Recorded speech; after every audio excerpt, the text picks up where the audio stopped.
সাবেক সিইসি নুরুল হুদার 4 দিনের রিমান্ড মঞ্জুর করেছে আদালত।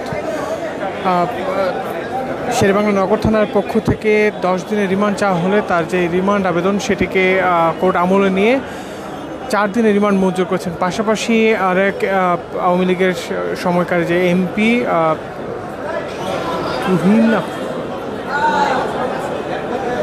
সাবিনা, তাকে জেল হাজতে প্রেরণের নির্দেশ দিয়েছে আদালত। এর পাশাপাশি বিপ্লব, যিনি মুন্সিগঞ্জের এমপি ছিলেন, তাকে জিজ্ঞাসাবাদ, তার যে আইনি কার্যক্রম সেটি চলমান রয়েছে। পাশাপাশি আজকে বেলা 3টা পরবর্তী সময়ে তাদের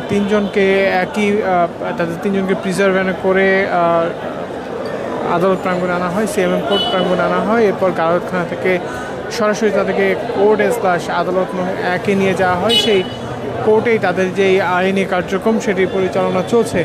ইতিমধ্যেই দুইজনের যেই আইনি অবস্থান সেটি নিশ্চিত হওয়া গেছে। এখানে আমরা যেমনটি জানি যে একজনকে 4 দিনের রিমান্ড, অর্থাৎ সাবেক সিইসি নুরুল হুদার, তাকে 4 দিনের রিমান্ড মঞ্জুর করা হয়েছে। এর পাশাপাশি যেটি আপনারা জানেন যে বাকি দুজন এমপি ছিলেন, তাদেরকেও কিন্তু জেল হাজতে প্রেরণের যে বিষয়টি সেটি মধ্যে নারী সংসদীয় আসনে যিনি ছিলেন তাকে নিশ্চিতভাবেই তার কার্যক্রম সম্পন্ন করা হয়েছে, তাকে জেল হাজতে প্রেরণের ঘোষণা দেওয়া হয়েছে। ইতিমধ্যেই আমরা যেটি দেখছি যে তাদের যে বিচারিক কার্যক্রম সেটি চলমানই রয়েছে বলা যায়, কেননা অল্প কিছু সময় পরে তাদের যে আইনজীবী আছেন তারা এখানে ব্রিফ করে সেই সার্বিক অবস্থান সেটি জানান দেবেন।